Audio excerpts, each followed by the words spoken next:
آداب میری طرف سے، شاہزیب جیلانی کی طرف سے اور زرار کھوڑوں کی طرف سے لاکھوں مزدوروں اور کسانوں کو آج کے دن یوم مئی کی مبارکباد۔ ہمارے ایک مقبول عوامی رہنما نے 54 سال پہلے روٹی، کپڑا اور مکان کا نعرہ لگایا تھا۔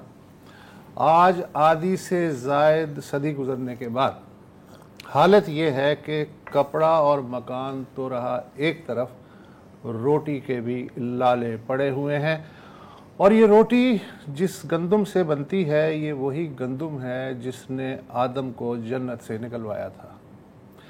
مگر آدم کے وارثوں نے اس واقعے سے بہت کچھ سیکھا، اور اتنا سیکھا کہ گندم جائے بھاڑ میں پر حکومت نہ جائے۔ اس ملک نے بڑے بڑے سانحات سہے ہیں، بڑے بڑے کرپشن کے اژدہے دیکھے ہیں، ایک سے ایک بیڈ گورننس سے گزرے ہیں۔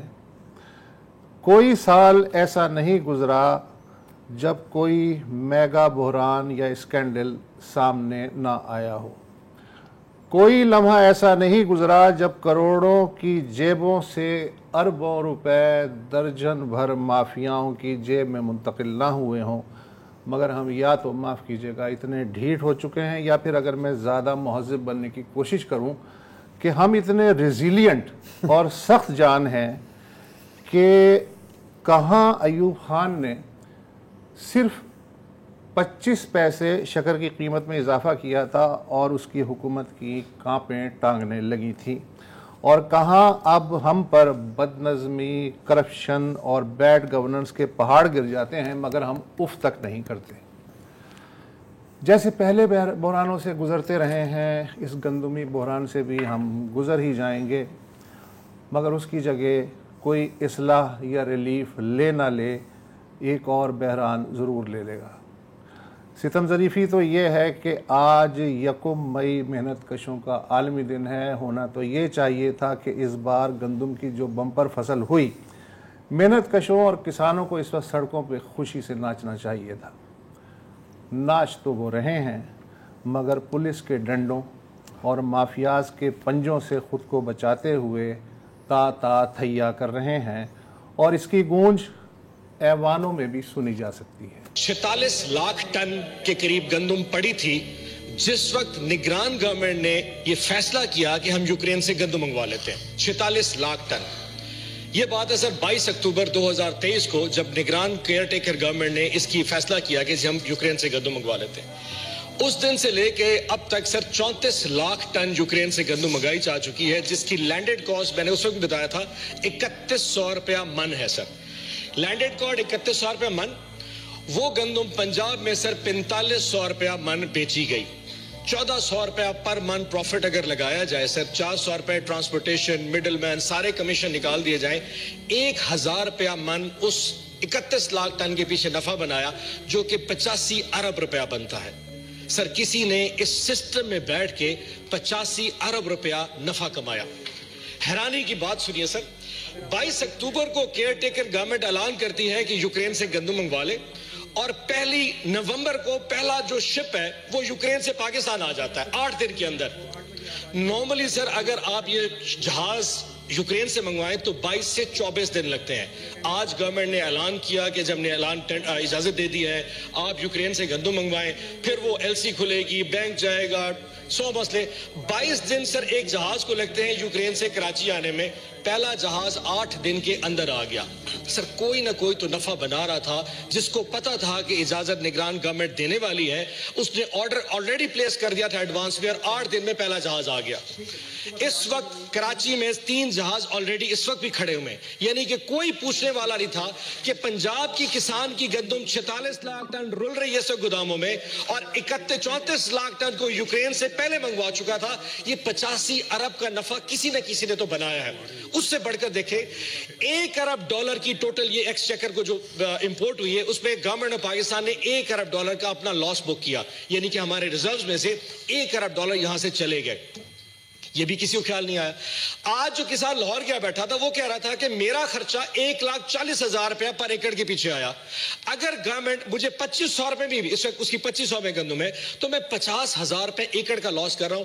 اس وقت پنجاب کے کسان کو 100 ارب کا لاس ہوا. اور جناب چیئرمین یہ یاد رکھیے گا, یہ لاس جو آج آئے اگلے 3 سال اس کے آفٹر شاکس آئیں گے. اگلے سال گندم کسان کاشت نہیں کرے گا, پھر یہ گورنمنٹ پھر پیسے منگوا کے باہر سے پھر گندم امپورٹ کرے گی, اس پہ پھر پیسہ بنایا جائے گا. یہ ایک ایسا وشیس سرکل سٹارٹ کر دیا ہے جو کہ نیور اینڈنگ ہو چکا ہے.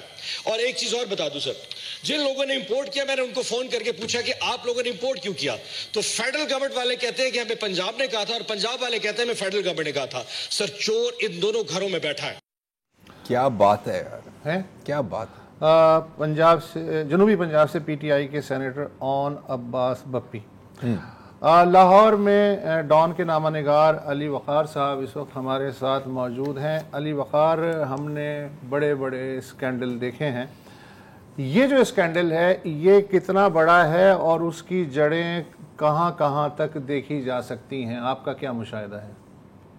میرا مشاہدہ تو پہلے میں اسد اللہ صاحب یہاں سے شروع کروں گا کہ آپ نے شروع میں کیا کمال جملہ بولا تھا کہ یہ گندم ہی تھی جس نے آدم کو عرش سے زمین پر پہنچایا, اور ہمارے ہاں پاکستان میں یہ گندم ہی ہے جس نے یہاں کے جو کرپشن اور ہوس کے پجاری ہیں ان کو اپنے عالی شان محل بنانے کا موقع زمین سے عرش تک پہنچا دیا. واہ.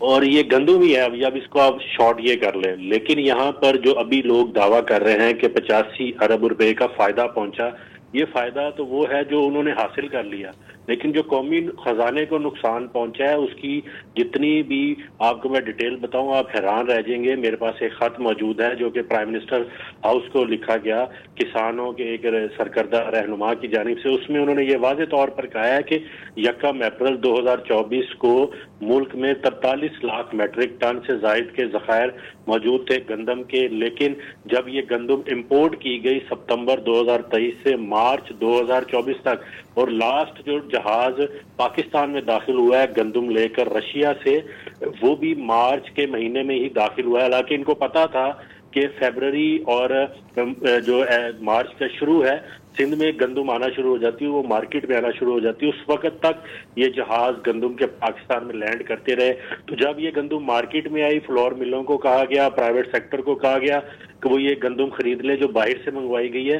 جو میرے پاس دستاویزات ہے اس میں ایک جگہ پر ریمارکس میں یہ بھی لکھا گیا ہے کہ یہ live insects found in the wheat treatment recommendation, مثلا جو گندم باہر سے منگوائی گئی اس میں زندہ حشرات بھی موجود تھے. اس کی کوالٹی آپ خود امیجن کر لیں.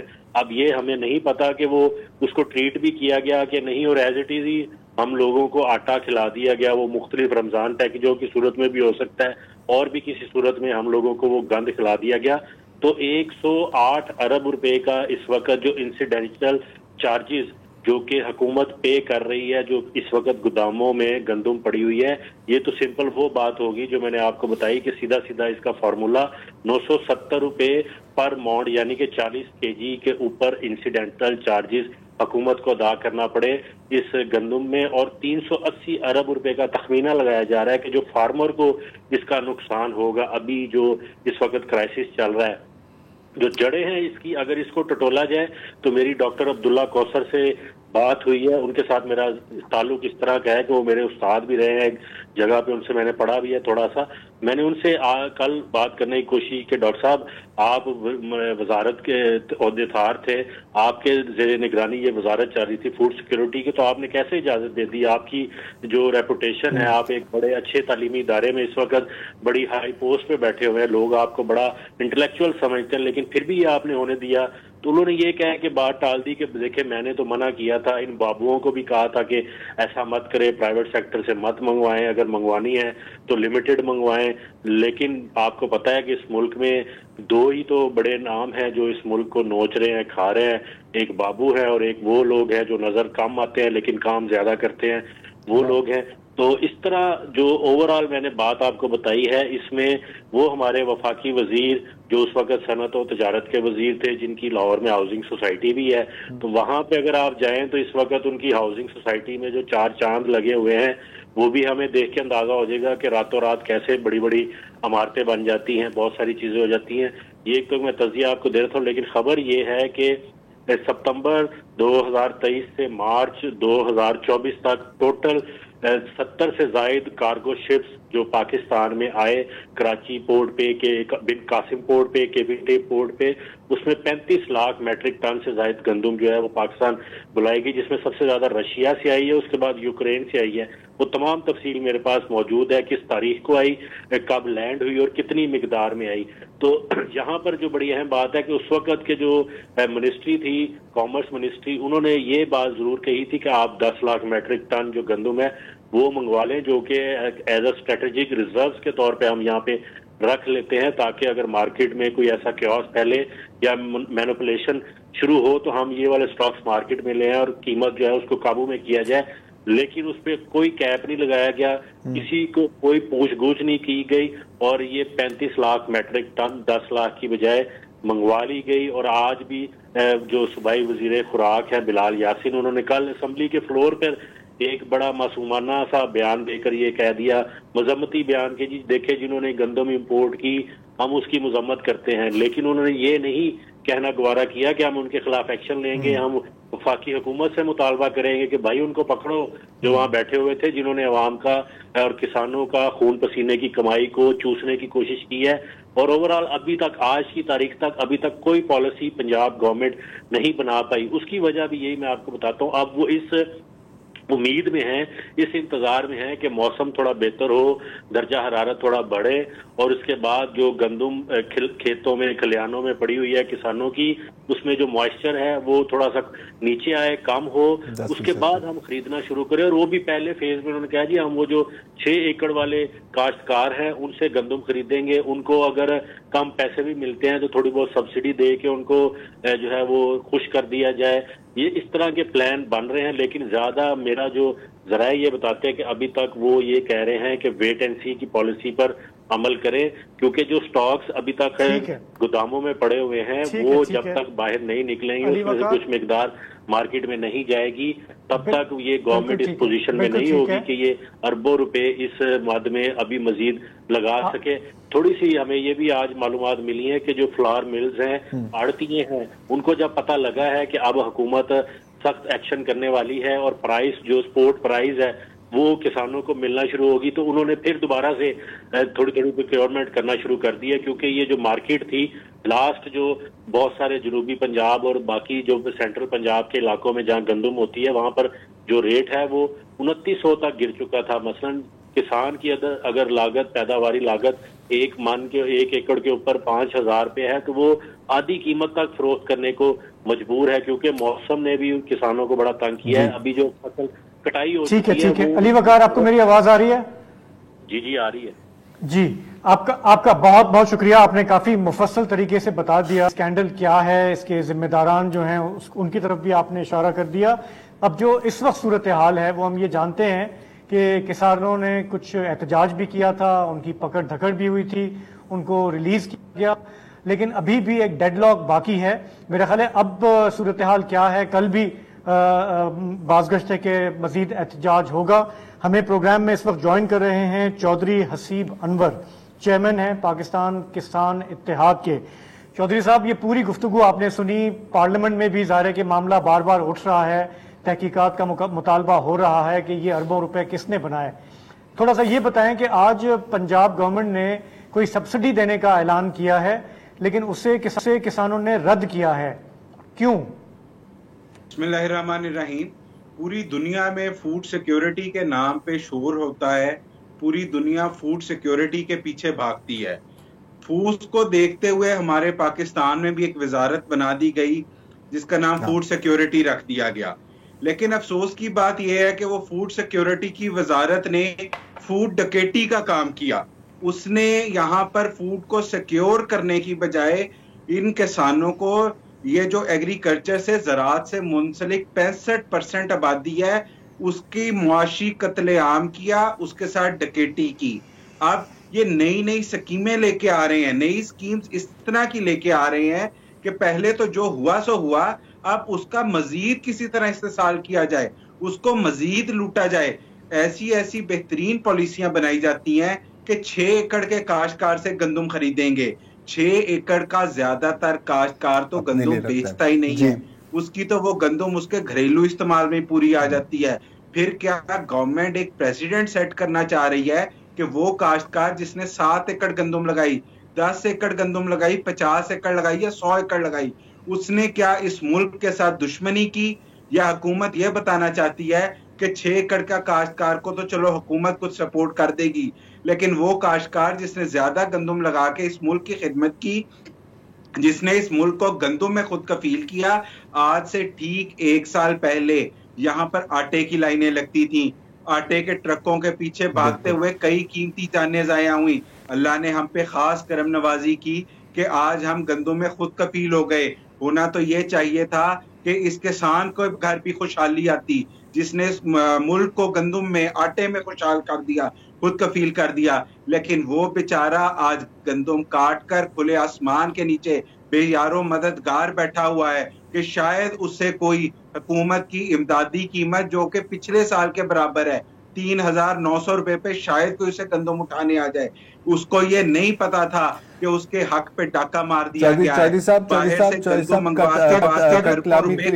کے لیے معذرت, ہمیں یہاں پر ایک چھوٹا سا رہنا ہے, وقفے کے بعد ہی گفتگو جاری رہے گی.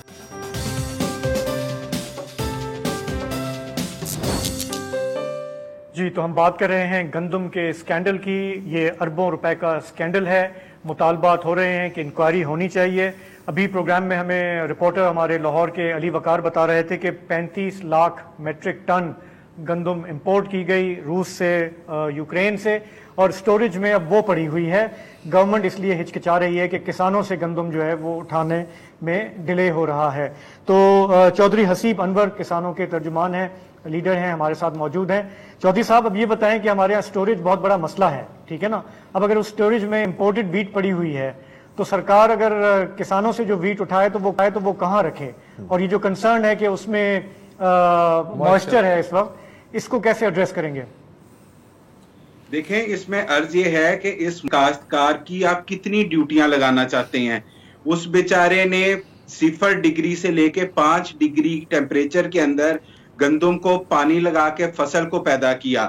اس نے لائنوں میں لگ کے 3500 روپے والی یوریا 5500 روپے میں خریدی. اس نے اپنے گھر کے جانور بیچ کے وابڈا کے وہ ظالمانہ بل ادا کیے جو پچھلے سال اگر 1 سے 2 لاکھ تھے تو اس سال 5 سے 6 لاکھ روپے ہو گئے. پھر اس نے 40 ڈگری ٹیمپریچر پہ اس گندم کی فصل کو کاٹا. اب اس کی یہ ڈیوٹی بھی شامل ہو گئی ہے کہ فوڈ ڈپارٹمنٹ جس کا پورے سال میں ایک ہی کام ہوتا ہے کہ اس نے گندم کی پروکیورمنٹ کرنی ہے, اب وہ کسان فوڈ ڈپارٹمنٹ کو جگہ بھی ڈھونڈ کے دے کہ آپ یہاں نہیں یہاں اس کو سٹاک کر لیں. اور دوسری بات, جہاں تک نمی کی بات ہے, ایسے اضلاع جہاں پہ گندم کو کٹی کو آج سے 20 سے 25 دن ہو گئے ہیں, جس میں Multan division, D G Khan division, Bahawalpur division, ان ڈویژن کے اضلاع کے اندر تو گندم کے اندر اس ٹائم موئسچر 10% سے بھی نیچے آ چکی ہوئی ہے. آپ وہاں سے پرچیز شروع کر دیں. وہاں کے فارمر کے پاس نہ تو ہولڈنگ کیپیسٹی ہے نہ سٹوریج کیپیسٹی ہے, وہ گندم کاٹ کے کھیتوں میں لے کے بیٹھا ہوا ہے. پرائیویٹ مافیا کو مافیا آپ کی بات صحیح ہے امین, پھر آپ کیا کہہ رہے ہیں کہ حکومت کی نیت میں فطور ہے؟ اس کے علاوہ ہمارے پاس اور چارہ ہی کیا ہے, اس کے علاوہ ہم کیا بات کریں.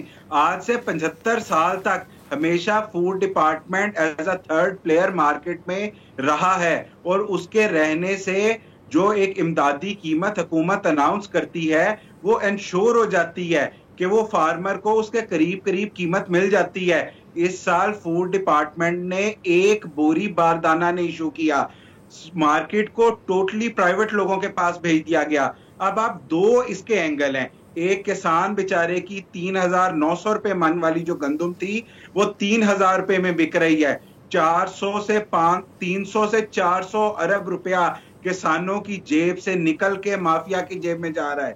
پھر یہ جو مافیا 3,3100-3200 میں گندم لوٹ رہا ہے, یہ مافیا یہ گندم 3,900 یا 4,000 میں نہیں بیچے گا, یہ مافیا 4,500 سے 5,000 روپے میں بیچے گا, کیونکہ پچھلے سال کا فوڈ کا ریٹ 4,785 روپیز ہے. تو آپ دوسری طرف احتسال کرنے جا رہے ہیں 22 سے 25 کروڑ عوام کا. آپ یہ نہ سوچیں کہ اگر کسان سے گندم سستی خریدی جا رہی ہے یا کسان اپنی گندم سستی بیچ رہا ہے تو دوسری طرف اس قوم کو سستا آٹا یا سستی روٹی ملے گی. اس کا یہ مطلب 100% بات آپ کی درست ہے. اس کا یہ مطلب نہیں ہے کہ عوام کو سستا آٹا یا سستی روٹی ملے گی, کیونکہ بیچ میں جو آڑتی ہیں, بیچ میں جو مافیا, اور یہاں پر ہر شاخ پر مافیا بیٹھا ہوا, 1000 بار ہم بات کرتے ہیں, وہ اپنی منافع خوری کرے گی. چودھری صاحب, اگلے سال کیا ہوگا؟ اب ظاہر ہے کہ جو اتنا بڑا جو میں اور کیا کہہ سکتا ہوں ہینڈ ہوا ہے کسانوں کے ساتھ, کاشتکاروں کے ساتھ, اگلے سال کوئی گندم لگائے گا ویسے ہی اپنی ضرورت کے علاوہ؟ دیکھیں, اب اگلی گندم کی فصل تو جا کے اکتوبر نومبر میں کاشت ہوگی. میں آپ کو اب کا سٹیٹس بتاتا ہوں. کسان کے پاس اتنا پیسہ نہیں ہوتا کہ وہ ایک گندم سٹاک میں رکھے اور اگلی فصل کاشت کر لے. گندم کے فوراً بعد جو اگلی 2 میجر کراپ کاشت ہوتی ہیں, اس میں ایک کپاس کاشت ہوتی ہے, دوسرا چاول کاشت ہوتا ہے. اب جب کسان 30 سے 40 ہزار فی ایکڑ نقصان میں چلا جائے گا, وہ اس قابل ہی نہیں رہے گا کہ وہ اگلی فصل صحیح سے کاشت کر سکے. آپ اسے ایک ایسی غربت کی چکی میں پیسنے جا رہے ہیں جس سے اس کو نکلتے نکلتے 2 سے 3 سال لگیں گے. بہت سارے اضلاع کے اندر گندم سے پہلے مکئی کاشت کی گئی. مکئی کی قیمت جب تک وہ کسان کے پاس رہی 1200 سے 1600 رہی. مکئی میں فی ایکڑ کسان نے 40-50 ہزار روپے نقصان کیا, اور اس امید سے گندم کی فصل کاشت کی کہ اس کی امدادی قیمت حکومت نے 3900 روپے اناؤنس کی ہوئی ہے. چلو اگر اس کو منافع نہ ہوا تو نقصان بھی نہیں ہوگا, لیکن اب اس کے ساتھ گندم میں بھی ٹکیٹی ہو گئی ہے, اسے کنزیکٹیو 2 فصلوں میں نقصان ہو گیا ہے. اب وہ بیچارہ اگلی فصل کاشت کرنے کے قابل ہی نہیں رہا. کھیتوں کے اندر تو وہ اپنی فصل لے کر بیٹھا ہوا ہے, وہ کپاس کیسے کاشت کرے گا, وہ چاول کیسے کاشت کرے گا. اگلے سال وہ جو بھی کاشت کرے گا یہ حکومت اس کی قیمت گرا دے گی. آپ اس کو کیسے انشور کریں گے کہ آپ گندم کاشت نہ کریں, آپ یہ فصل کاشت کر لیں, اس کی آپ کو بہتر قیمت مل جائے گی. یہ ایک ایسے سائیکل کے اندر لے کر جا رہے ہیں جہاں پہ ملک ترقی نہیں کر سکتا. ہمارا ملک ہر قسم کے ریسورسز سے بھرا پڑا ہے. 75 سال سے ہم سنتے آ رہے تھے کہ ہمارا ملک ایک زرعی ملک ہے اور زراعت اس ملک کی ریڑھ کی ہڈی ہے. میں ان حکومت کو, ان حکمرانوں کو مبارکباد پیش کرتا ہوں کہ آج آپ نے یہ ریڑھ کی ہڈی بھی توڑ دی. بہت خوب چودھری صاحب, بہت بہت شکریہ. اور مطلب کہ یہ جو ہے نا اتنی ذہین حکومت ہے کہ گندم ابلی پڑ رہی, لیکن روٹی جو ہے وہ 25 روپے سے 16 روپے کرنے کے لیے حکومت جو ہے پھر تندوروں کو سبسیڈائز کر رہی ہے, جبکہ 2008 سے 2010 میں کوئی 40 ارب سے اوپر تندور میں جلائے جا چکے ہیں. اچھا, اب یہ دیکھیں نا کہ ایک تو 2 چیزیں ہیں. ایک تو کہ یہ جو کرائسس ہے یہ ابھی پورا مکمل نہیں ہوا. یہ کرائسس اس سے کوئی 5 اور کرائسس جنم دیں گی, تو آپ کی اگلی دہائی کے کرائسس یہاں پر پیدا ہو گئے ہیں. ٹھیک ہے. دوسری بات ہے کہ جنہوں نے اربوں روپے کمائے ہیں عوام کا خون چوس کر, ان کے اوپر کوئی ہاتھ نہیں ڈال. پہلے خرید کے کمائیں گے, پھر وہ بیچ کے کمائیں گے, لیکن کمائیں گے ضرور. ایک وقفہ لے لیں.